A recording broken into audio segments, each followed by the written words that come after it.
नमस्कार मित्रों, आज के इस वीडियो में एक बार फिर से आप सभी का बहुत-बहुत हार्दिक स्वागत है। हम आशा करते हैं कि आप सभी स्वस्थ होंगे, मस्त होंगे और पूरी तरह से अपनी तैयारी में व्यस्त होंगे। तो मित्रों, आज के इस वीडियो में हम हिंदी साहित्य के अंतर्गत काव्य शास्त्र और काव्य शास्त्र से संबंधित कुछ महत्वपूर्ण एवं संभावित प्रश्नों को व्याख्यात्मक तरीके से हल करेंगे और उसके साथ ही इन्हें ट्रिक की सहायता से याद करने का भी प्रयास करेंगे। तो हम आशा करते हैं कि वीडियो आप सबके लिए बहुत ही महत्वपूर्ण होने वाला है। इसलिए इस वीडियो को आप लोग अंत तक जरूर देखें। चैनल पर नए हैं तो चैनल को सब्सक्राइब कर लें और उसके साथ अगर आपको थोड़ा-सा भी उचित लगे तो इस वीडियो को अपने जो परिचित लोग हैं उनके पास भी शेयर करें। तो जैसा कि स्क्रीन पर आप देख पा रहे हैं प्रश्न संख्या 1 है कि अंतःकरण की वृत्तियों के चित्र का नाम कविता है। ये है काव्य लक्षण किसने प्रस्तुत किया है? यानी कि अंतःकरण की वृत्तियों के चित्र का नाम कविता है। ये किसका कथन है? रामचंद्र शुक्ल का, श्याम सुंदर दास का, महावीर प्रसाद द्विवेदी का या फिर हजारी प्रसाद द्विवेदी का? तो ढेर सारे भाई बहनों का जवाब भी आ गया। सर विकल्प सी को लॉक किया जाए। विकल्प सी Mahavir Prasad Dwivedi is right answer. और मैंने आपको बताया था ना कि अंतःकरण की जो प्रवृत्तियां हैं, अंतःकरण की जो वृत्तियां हैं वो उसमें महावीर होते हैं। को आपने जानते होंगे, महावीर विनय हनुमाना। तो हनुमान जी को महावीर कहा जाता है। तो उन्होंने अपने अंतःकरण में राम और सीता जी को रखे थे ना, तो पेट फाड़ कर दिखा दिया था। तो अंतःकरण में कौन है? अंतःकरण की वित्त में महावीर हैं। तो महावीर प्रसाद द्विवेदी को ध्यान में रखिएगा। स्टार लगाकर इन्हें अपनी नोटबुक में दर्ज कर लीजिएगा। ठीक है, चलिए। अब प्रश्न संख्या 2 है कि हिमाद्र तुंग श्रृंग से प्रबुद्ध शुद्ध भारती स्वयं प्रभा समुज्ज्वला स्वतंत्रता पुकारती प्रस्तुत पंक्तियों में काव्य का कौन सा गुण मौजूद है? माधुर्य है, ओज है, प्रसाद है या फिर इनमें से कोई नहीं? तो ढेर सारे भाई बहनों का जवाब आ गया कि ओज गुण है। और ओज गुण कहाँ पर होता है? वीर रस में होता है। ये ध्यान में रखिएगा। तो हिमाद्र तुंग शुंग से प्रबुद्ध शुंग भारती ओज गुण, ओज फार विकल्प बी को आप ध्यान में रख लीजिएगा और इन्हें ऐसे ही दिमाग में छाप लीजिएगा। ठीक है, चलिए। अब प्रश्न संख्या 3 है कि ऐतिहासिक भौतिकवाद किस दार्शनिकवाद का सिद्धांत है? अस्तित्ववाद का, मार्क्सवाद का, मनोविश्लेषणवाद का, अभिजात्यवाद का? तो ढेर सारे भाई बहनों का जवाब भी है। सर विकल्प बी को लॉक किया जाए। जो ऐतिहासिक भौतिकवाद है वो मार्क्सवाद है। ऐतिहासिक भौतिकवाद मार्क्सवाद है। तो मार्क्सवाद को ध्यान में रख लीजिएगा। और आप लोग देखते भी होंगे ना कि भौतिक में इस समय अगर देखा जाए तो मार्क्स लोग पूछते हैं कितना परसेंटेज मार्क्स आपका आया है, ये ध्यान में रखिएगा। तो मार्क्सवाद को ध्यान में रख लेना है। स्टार लगाकर इन्हें अपनी नोटबुक पे दर्ज कर लेना है। ठीक है, चलिए। अब प्रश्न संख्या 4 है कि आई.ए. रिचर्ड्स के महत्वपूर्ण सिद्धांतों में से एक है विरेचन सिद्धांत, अनुकरण सिद्धांत, संप्रेषण सिद्धांत या निर्वैयक्तिकता सिद्धांत? तो ढेर सारे भाई बहनों का जवाब आ गया कि आई.ए. रिचर्ड क्या करते थे? संप्रेषण करते थे। संप्रेषण सिद्धांत को ध्यान में रखिएगा। रिच व्यक्ति का संप्रेषण माना जाता है। जो रिच व्यक्ति होता है, रिचर्ड व्यक्ति है ना, उसका संप्रेषण ज़्यादा अच्छा होता है। आप कोई बात कहेंगे तो लोग उसको नहीं मानेंगे, लेकिन कोई प्रतिष्ठित व्यक्ति, धनी व्यक्ति, धनाढ़ व्यक्ति अगर किसी बात को कह दे तो लोग मान जाएंगे। बस केवल कह दे कि हमने ऐसे किया तो मैं इतना बड़ा आदमी बन गया, और आप कहते रहो, आपकी बात कोई मानने वाला नहीं है। तो हमारी आपकी बात को कोई नहीं मानता है। आई.ए. रिचर्ड का संप्रेषण सिद्धांत किसका है? आई.ए. रिचर्ड। रिच व्यक्ति का जो संप्रेषण होता है प्रभावशाली होता है, महत्वपूर्ण होता है। ये ध्यान में आप रख लीजिएगा। ठीक है, चलिए। आप यहाँ पे देख सकते हैं कुछ प्रमुख वाद हैं और उसके प्रवर्तक हैं।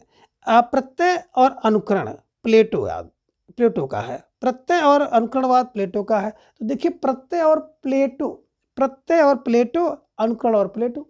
ठीक है, यहाँ पे अभिव्यंजना क्रोंचो का है। कल्पना कालरिज करते हैं। विखंडन और उत्तर संरचनावाद जाक दरेदा का है। और प्रतीकवाद बादलेयर का है ना। प्रतीक बादल में देखे बनते होंगे, बादलेयर कर लीजिएगा। निर्वैयक्तिक तो इलियट होता है। जो इलियट टाइप का व्यक्ति होता है निर्वैयक्तिक होता है। और विरेचन अनुकृत त्रासदी तो अरस्तु का है। अरस्तु, तू फार 3 इनके हैं। तू क्या है? तू विरेचन है। तू क्या है? तू अनुकृति है और तू त्रासदी है। तो ध्यान में रख लीजिएगा। 3 प्रमुख वाद के प्रवर्तक जो हैं अरस्तु हैं। विरेचन, अनुकृत, त्रासदी। प्रत्यय अनुकरण के, तो प्रत्यय और अनुकरण के प्लेटो हैं, लेकिन विरेचन और अनुकृति और त्रासदी के अरस्तु हैं। ध्यान में रखिएगा। अब प्रश्न संख्या 5 है कि निम्नलिखित में से एक रिचर्ड्स की रचना नहीं है। The principle of literature criticism, the meaning of meaning, Biographia Literaria, और कॉलरिज ऑन द इमेजिनेशन। तो अब ढेर सारे भाई बहनों का जब आ गया सर विकल्प सी को लॉक किया जाए। विकल्प सी है बायोग्राफिया लिटरेरिया, ये जो है रिचर्ड्स की रचना नहीं है, ध्यान में रखिएगा। बाकी तीनों हैं। देखिए principle of literary criticism, criticism कौन कर सकता है? तो भैया रिच व्यक्ति कर सकता है। Meaning of meaning, meaning of meaning का है the meaning of meaning Richard की है, रिच व्यक्ति की है, ये ध्यान में रखिएगा। और कॉलरिज ऑन द इमेज, तो इम्यूनाइजेशन किसकी होगी? जो व्यक्ति रिचर्ड होगा, रिचर्ड, तो रिचर्ड्स को ध्यान में रख लीजिएगा। ठीक है, चलिए।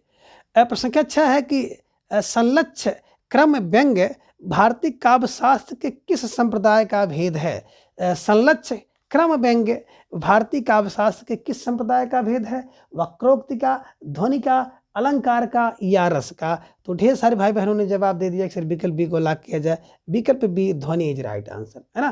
देखिए संलक्ष्य क्रम व्यंग्य, संलक्ष्य क्रम व्यंग्य, व्यंग्य क्या है? ध्वनि है, ध्वनि का ध्यान में रखिएगा, ध्वनि संप्रदाय का एक भेद है, इसे आप ध्यान में रख लीजिएगा।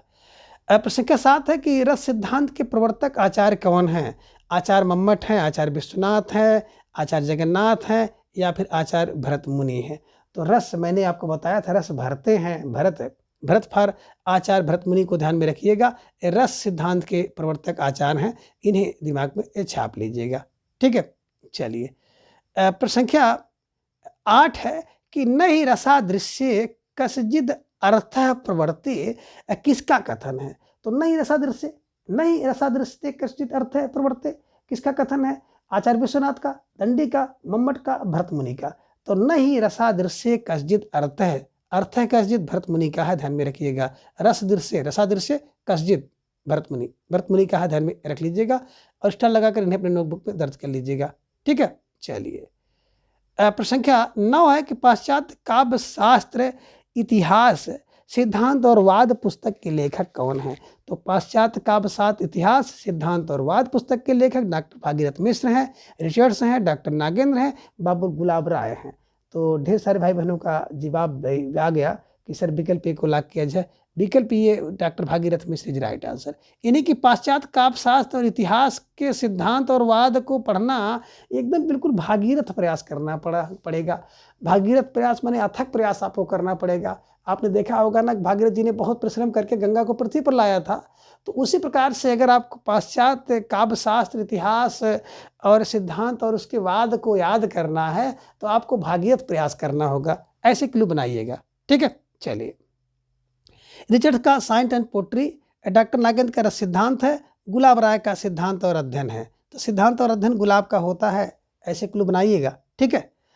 प्रश्न संख्या 10 है कि अर्थबोध कराने के संदर्भ में निम्नलिखित में से कौन सा कथन सत्य है? अभिधा शब्द शक्ति लक्षणा पर आश्रित होती है, लक्षणा शब्द शक्ति व्यंजना पर आश्रित होती है, अभिधा शब्द शक्ति लक्षणा एवं व्यंजना दोनों पर आश्रित होती है, और डी है कि लक्षणा एवं व्यंजना दोनों शब्द शक्तियाँ अभिधा पर आश्रित होती हैं। विकल्प डी इज राइट आंसर। जिन भाई बहनों ने विकल्प डी का चुनाव किया था बिल्कुल सही जवाब। बेहद तैयारी आप सबके यहाँ पर दिख रहे हैं, निश्चित रूप से आपसे बधाई के पात्र हैं, ध्यान में रखिएगा।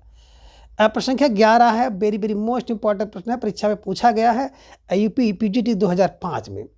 द द्रास बटालिक टाइगर हिल की सीमा लगी गरजने, जब शहादत लेते हिमगिर की चट्टाने लगी गरजने, तब जाग उठे ये शेर बबर, पौरुष हुंकार उठा था, मातृभूमि की बलवेदी पर लहू पुकार उठा था। उपयुक्त काव्य पंक्तियों में कौन सा काव्य गुण व्यंजित हो रहा है? माधुर्य, ओज, प्रसाद या उपयुक्त तीनों? तो ढेर सारे भाई बहनों का जवाब आ गया, ये बी रसी कविता है, इसलिए विकल्प बी ओज गुण होगा, ध्यान में रखिएगा। और विकल्प बी को आप लोग हमेशा के लिए याद कर लीजिएगा। ठीक है। अब प्रश्न संख्या 12 है कि चित्त तुरंग न्याय का संबंध किस सिद्धांत से है? उत्पत्तिवाद, भुक्तिवाद, अनुमतिवाद, अभिव्यंजनावाद। तो देखिए चित्त तुरंग न्याय किसका है? मैंने आपको बताया था चित्त तुरंग न्याय की हम लोग शंका करते हैं, तो आचार्य शंकुक का है। और शंका करते हैं तो हम लोग न्याय करते हैं, तो न्याय ध्यान में रख लीजिएगा, न्याय दर्शन है।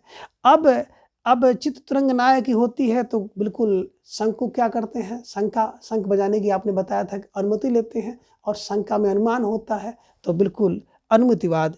विकल्प सी जिन भाई बहनों ने जवाब दिया था बिल्कुल सही जवाब, और बेहद सुंदर तैयारी आप सबके यहाँ पर दिख रही है, निश्चित रूप से आप सब बधाई के पात्र हैं।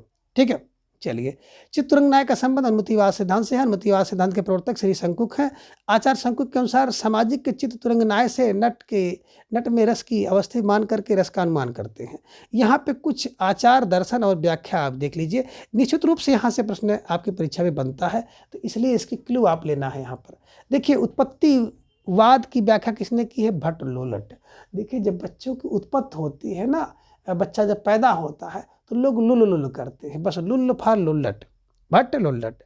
अब शंका होती है तो आप अनुमान लगाते हैं। अनुमति शंका होती है, और शंख बजाने की अनुमति आप लेते हैं। तो ये ध्यान में रखिएगा, शंकुक का अनुमतिवाद। और नायक क्या करता है? भोग करता है, भुक्तिवाद। भोग करता है, भुक्तिवाद। देखिए, नायक का मतलब होता है कि सूरवीर योद्धा। कौन होगा? जो हमारे आपके बीच से परीक्षा को क्रॉस करेगा, पार करेगा और एक पद को प्राप्त करेगा, वो नायक है। और नायक है तो भोग करेगा पद का, तो भुक्तिवाद। और अनुभुनव अभिव्यक्तिवाद ध्यान में रख लीजिएगा, ठीक है। अब इनके आप दर्शन को देखेंगे तो लुल्लट का बिल्कुल मीमांसा। लुल कौन करती है? मम्मी या मानसा करती हैं। शंका होती है तो न्याय, संख्या न्याय में होता है, न्याय ध्यान में रख लीजिएगा। नायक जो है सखा होता है, सांख्य भाव का। और देखिए, अभिनव शैव, ये दोनों का तुकांत मिलाइएगा, अभिनव शैव। नायक जो है साख्य होता है, तो भट्ट नायक का साख्य। और शंकुक न्याय में शंकुक है ना। और उत्पत्ति लोलट का मीमांसा ध्यान में रख लीजिएगा, दर्शन है। अब यहाँ पे देख सकते हैं कि आचार्य भट्ट लोलट को भरत मुनि के रस सूत्र का प्रथम व्याख्याता माना जाता है, ध्यान में रखिएगा। रस सूत्र, प्रसिद्ध रस सूत्र के विभाव अनुभाव व्यभिचारी संयोग आदि रस निष्पत्ति के प्रतिपादक आचार्य कौन है? भर्तहरि, रुद्रट, भरत मुनि, दंडी। तो ढेर सारे भाई बहनों का जवाब भी आ गया कि व्यभिचारी, विभाव अनुभाव व्यभिचारी आदि संयोग रस निष्पत्ति है, ये भरत मुनि का है। भरत मुनि का है, विभाव अनुभाव भरत मुनि, ठीक है। चलिए, ध्यान में रख लीजिएगा। अब देखिए, यहाँ पर एक प्रश्न आपको मिल गया कि रीति संप्रदाय के प्रवर्तक आचार्य कौन है? बामन, मम्मट, भामह या दंडी। तो ढेर सारे भाई बहनों का जब अगर विकल्प को लॉक किया जाए, विकल्प ये बामन इज राइट आंसर है ना। बामन की रीति है ना। रीति किसकी बोले? बामन की। ब्राह्मण की रीति होती है ना कि वो लोग जनेऊ धारण करते हैं, गोपी धारण करते हैं, तो ऐसे कुछ के लिए बनाइएगा रीति बामन की, है ना। अब संप्रदाय और आचार को आपको देखना है, और यहाँ से प्रश्न आपके परीक्षा में देखने को मिल सकता है। रस भरते हैं कौन? मुनि। तो भरत मुनि रस भरते हैं। और अलंकार मामा करते हैं, भामा को ध्यान में रख लीजिएगा। रीति बामन की है, बामन का है। वक्रोक्ति, अगर किसी के ऊपर जो है ना कुंटल भर वजन रख दोगे तो वक्र हो जाएगा, टेढ़ा हो जाएगा। तो वक्र कौन है? कुंतक ध्यान में रखिएगा। ध्वनि आनंद बढ़ाती है, तो आनंद वर्धन ध्वनि संप्रदाय के। औचित्य संप्रदाय के क्षेमेंद्र हैं। औचित्य क्या है? औचित्य विचार करके क्षमा कर दीजिए, यही औचित्य है। तो औचित्य के क्षेमेंद्र है, ध्यान में रख लीजिएगा, ठीक है। चलिए, प्रश्न संख्या 15 है कि लोजाइनस के अनुसार इनमें से महान काव्य का उत्पत्ति कारक है क्षुद्रता, अल्पज्ञता, आत्मिक भव्यता और कटुता। तो ढेर सारे भाई बहनों का जवाब भी आएगा कि लोजाइनस के अनुसार इनमें महान काव्य का उत्पत्ति कारक जो होता है वो आत्मिक भव्यता। विकल्प सी इज राइट आंसर। जिन भाई बहनों ने विकल्प सी का चुनाव किया था, बिल्कुल सही जवाब। बेहद सुंदर तैयारी आप सबकी यहाँ पर दिख रही है। निश्चित रूप से आप सब लाख लाख बधाई के पात्र हैं। प्रश्न संख्या 16 है कि कैथारसिस इन्हीं की विरेचन शब्द मूलतः संबंधित है भौतिक शास्त्र से, रसायन शास्त्र से, समाज शास्त्र से या फिर चिकित्सा शास्त्र से। तो ढेर सारे भाई बहनों का जवाब आ गया कि कैथारसिस इन्हीं की विरेचन चिकित्सा शास्त्र से संबंधित है। विरेचन कैथारसिस चिकित्सा से संबंधित है। विकल्प डी इज राइट आंसर, ठीक है। चलिए, प्रश्न संख्या 17 है कि आचार्य क्षेमेंद्र ने औचित्य के कितने अंग निर्धारित किए? 28, 23, 19 या फिर 29। तो आचार्य क्षेमेंद्र ने औचित्य के कितने अंग निर्धारित किए हैं? विकल्प ये आप देख सकते हैं 28। 14 दूना 28 ध्यान में रख लीजिएगा। 28 दिन का रिचार्ज आता है, तो औचित्य यही है। कितने अंग? औचित्य के 28 ध्यान में रख लीजिएगा, ठीक है। चलिए, प्रश्न संख्या 18 है कि आदोषो सगुणो सालंकारो चा शब्दार्थो काव्यम, यह है इनमें से किस आचार्य का दिया हुआ काव्य लक्षण है? वामन का, भामह का, हेमचंद्र का, कुंतक का। तो अब धीरे धीरे ढेर सारे भाई बहनों का जवाब भी आ गया कि आदैसो सगुणो अलंकारो शब्दार्थो काव्यम, तो भैया हेमचंद्र का है। हेमचंद्र फार विकल्प सी को लॉक करिएगा, हेमचंद्र इज राइट आंसर। ठीक है, चलिए अब इसमें कुछ काव्य लक्षण आप देख सकते हैं जिनको आपको वर्णन करना है।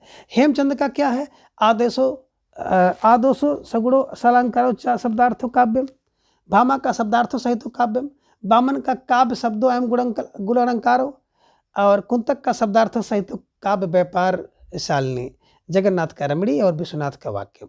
तो मैंने आपको बताया था कि हेम क्या है? आदेशो सगुणो अलंकारो। आदेशो सगुणो कौन? हेम है। मामा क्या है? शब्दार्थो सहित है। वामन का काव्यम है, शब्दार्थो सहित कुंतक का है, रमणी जगन्नाथ का है और वाक्यम विश्वम है, विश्वनाथ का ध्यान में रखिएगा। अब प्रश्न संख्या 19 है कि साहित्य दर्पण किसकी रचना है? पंडित जयराज जगन्नाथ की, आचार्य विश्वनाथ की, मम्मट की या फिर अभिनव गुप्त की। तो 19 का जवाब आपको मिल गया, इसे विकल्प बी को लॉक किया जाए, आचार्य विश्वनाथ इज राइट आंसर। साहित्य का दर्पण कौन लगता है? बोले विश्व का नाथ। साहित्य दर्पण विश्व का नाथ रखता है, तो विश्वनाथ प्रसाद को ध्यान में रख लीजिएगा। ठीक है ना।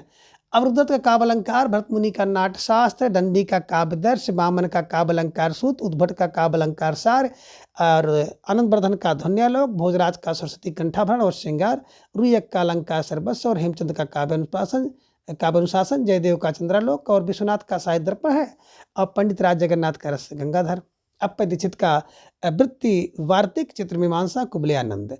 कैसे दिमाग में बैठाएंगे? तो देखिए, रुद्र रट रुद्र क्या? काव्य का अलंकार रट ले।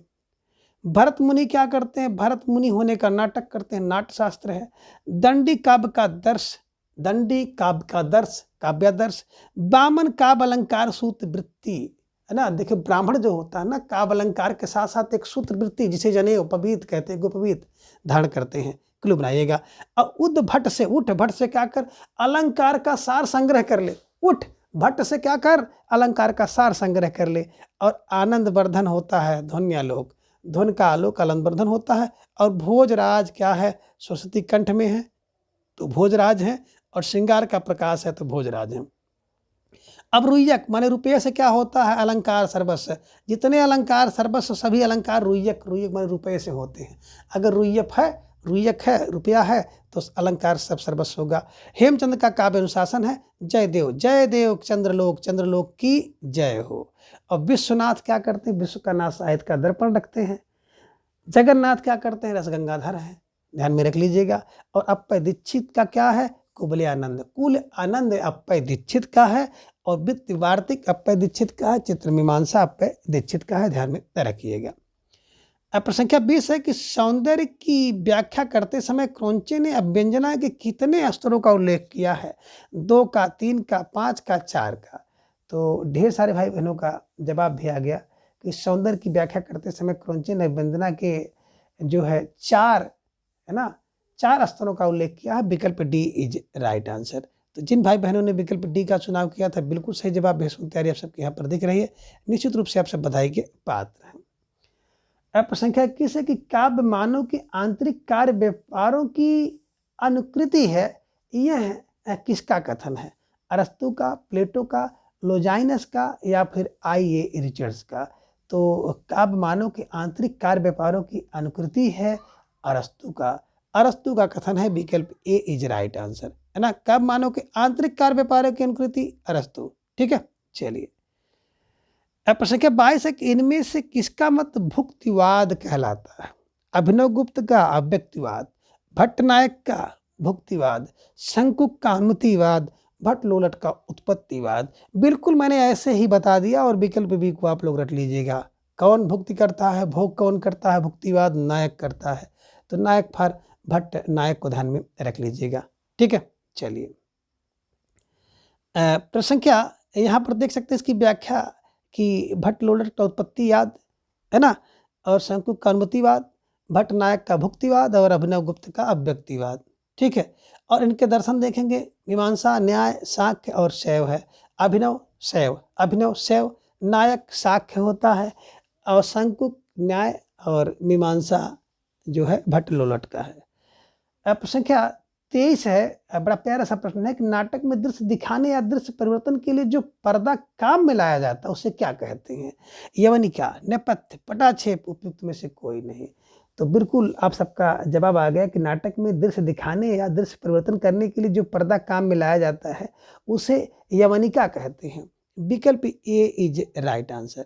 ठीक है, चलिए प्रश्न संख्या 24 है कि रस सूत्र कि किस व्याख्याता ने रस निष्पत्ति की प्रक्रिया की पुष्टि चित्त तुरंग न्याय के आधार पर किया है? शंकुक ने किया, लोलट ने किया है, अभिनव गुप्त ने किया है या फिर भट्ट नायक ने किया है?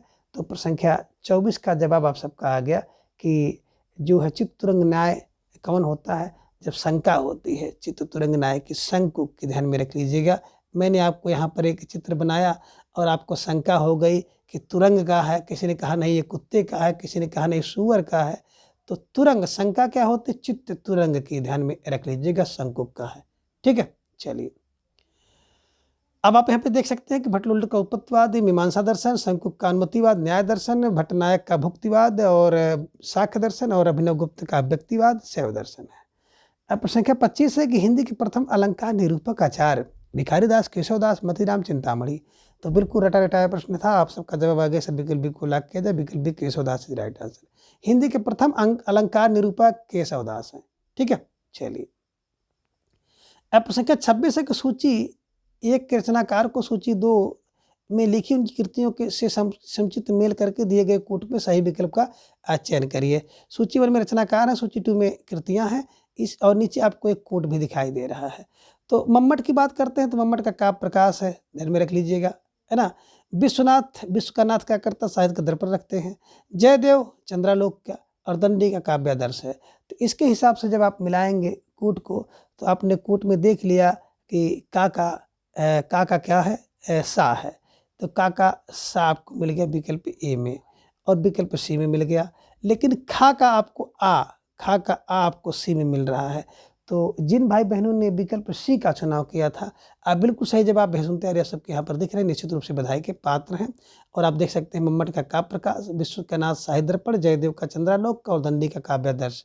ठीक है, चलिए अब प्रश्न का 27 है कि भरत के सूत्र में निहित संयोग का अर्थ है भोजक भाव, निष्पत्ति का अर्थ है भुक्ति, आस्वाद की स्थापना किस व्याख्याकार ने की है? श्री भट्ट लोलट ने की, श्री शंकुक ने की, अभिनव गुप्त ने की है या भट्ट नायक ने की है? तो प्रश्न संख्या 27 का जवाब भी आ गया। सर विकल्प डी को लाख किया जाए, विकल्प D Bhatt Nayak is right answer. संयोग का अर्थ जो है भट्ट नायक ने किया, ध्यान में रख लीजिएगा। ठीक है, अब भट्ट लोलट का उत्पत्तिवाद, शंकुक का अनुमतवाद, अब नायक का भोजकवाद, अभिनव गुप्त का व्यंग व्यंजकवाद है। प्रश्न संख्या 28 है कि शब्दार्थों ते शरीरम रस आत्मा, यह कथन इनमें से किसका है? भरत मुनि का, राजशेखर का, विश्वनाथ का या फिर भामह का? तो शब्दार्थों ते शरीरम रस आत्मा, ये विकल्प बी राजशेखर का कथन है, ध्यान दीजिएगा। और जिन भाई बहनों ने विकल्प बी का चुनाव किया था बिल्कुल सही जवाब दिया था। ठीक है, प्रश्न संख्या 29 है प्रज्ञा नवोन्मेष शालिनी प्रतिभा मता किसकी उक्ति है? कुंतक की, मम्मट की, भट्ट लोलट की या श्री भट्ट की? तो आप सबका जवाब भी आ गया कि प्रज्ञा नवोन्मेष शालिनी प्रतिभा मता विकल्प डी श्री भट्ट की है। भट्ट की क्या है? प्रतिज्ञा। प्रज्ञा किसकी है? प्रज्ञा नवोन्मेष शालिनी होती है भट्ट की। भट्ट ध्यान में रख लीजिएगा, विकल्प डी को आप लोग रख लीजिएगा। ठीक है, अब प्रश्न संख्या 30 है कि आचार्य भरतमुनि ने नाटक में अभिनय को किस वेद से लिया गया माना है? तो अभिनय को किस वेद से लिया गया माना? ऋग्वेद, सामवेद, यजुर्वेद, अथर्ववेद। तो ढेर सारे भाई बहनों का जवाब भी अब धीरे धीरे आ गया कि सर विकल्प सी को लाख किया जाए, विकल्प C Yajurveda is right answer. Yajurveda से अभिनव माना जाता है, ध्यान में रखिएगा। ठीक है, चलिए प्रश्न संख्या 31 है कि विखंडनवाद का जनक माना जाता है रूसो को, दरीदा को, सस्यूर को, रिचर्ड्स को? तो ढेर सारे भाई बहनों का जवाब आ गया। तो विखंडन करने वाला व्यक्ति जो होता है वो दरिंदा होता है। इन्हीं की दरिद्रता को विखंडनवाद का जनक माना जाता है, ध्यान में रख लीजिएगा। और विकल्प बी को आप लोग हमेशा के लिए कंठस्थ कर लीजिएगा। अब प्रश्न संख्या 32 है कि हिंदी काव्य शास्त्र में बौद्धिक रस की स्थापना करने वाले विद्वान माता प्रसाद गुप्त, भागीरथ मिश्र, भिखारी दास, गणपत चंद्र गुप्त हैं। तो हिंदी काव्य शास्त्र में बौद्धिक रस की स्थापना करने वाले गणपत चंद्र गुप्त हैं, ध्यान में रखिएगा। बौद्धिक रस गणपत चंद्र गुप्त, विकल्प डी इज राइट आंसर। ठीक है, चलिए। अब प्रश्न संख्या 33 है कि निम्नलिखित में से अभिज्ञान का संबंध किससे है? कथानक से, चरित्र से, अभिनय से या फिर गीत से? तो ढेर सारे भाई बहनों का जवाब आ गया कि अभिज्ञान का मतलब होता है विकल्प ए कथानक। अभिज्ञान माने कथानक, विकल्प ए इज राइट आंसर। ठीक है, चलिए। अब प्रश्न संख्या 34 है कि नीचे दो कथन दिए गए हैं, एक अभिकथन ए के रूप में लिखित है तो दूसरा उसके कर्ण आर के रूप में लिखित है। अब कथन है कि जाक दरिद्रा का मानना है कि पाठ का पाठक तय करता है। कारण देते हैं क्योंकि पाठकों के मन की भिन्नता के कारण जो है पाठ बहुलार्थी होता है। अब इसके आधार पर आपको चयन करना है। ए और आर दोनों सत्य हैं और आर ए की सही व्याख्या है। बी है कि ए और आर दोनों सत्य हैं लेकिन आर ए की सही व्याख्या नहीं है। ये सत्य है लेकिन आर असत्य है। ये असत्य है लेकिन आर सत्य है। अब इसके हिसाब से आपको जवाब देना है, तो सोच समझ कर जवाब दीजिएगा। और ढेर सारे भाई बहनों का जवाब भी आ गया कि सर प्रश्न संख्या 34 का जो सही जवाब विकल्प ए है। ये क्या है? ए आर दोनों सत्य है और आर ए की सही व्याख्या है, विकल्प ए इज राइट आंसर। तो जिन भाई बहनों ने विकल्प ए का चुनाव किया था बिल्कुल सही जवाब, बेसुन तैयारी आप सबके यहाँ पर दिख रही है, निश्चित रूप से आप सब बधाई के पात्र हैं। अब प्रश्न संख्या 35 है कि निम्नलिखित में से यह कथन इष्टाभिधेय वक्रोक्त इष्टा वाचम अलंकृति किसका है? भामह का, दंडी का, उद्भट का, वामन का? तो इष्टाभिधेय किसका है? भामा का है, विकल्प ए इज राइट आंसर। ठीक है, चलिए। अब प्रश्न संख्या 36 है कि निम्नलिखित में से कौन सा कॉलरिज का ग्रंथ नहीं है? The table talk, letters, lectures on Shakespeare, Elizabethan essays? तो 36 का जवाब भी धीरे धीरे आ गया कि सर विकल्प जो है ए और डी, द टेबल टॉक और Elizabethan essays is right answer. तो जिन भाई बहनों ने विकल्प ए और डी का चुनाव किया था तो थोड़ा सा यहाँ पर सुधार कर लीजिएगा, ए और डी इज राइट आंसर। ठीक है, चलिए। प्रश्न संख्या 37 है कि निम्नलिखित में से इतिहास दर्शन हिस्टोरियोग्राफी से मूलतः संबंधित विचारक हैं? वाल्तेयर, हेरोदोतस, विको या कांट? तो 37 का जवाब आप सबका आ गया कि सर विकल्प ए को लॉक किया जाए, विकल्प ए वाल्तेयर इज राइट आंसर। ठीक है, चलिए। प्रश्न संख्या 38 है कि निम्नलिखित ग्रंथों का सही अनुक्रम बताइए।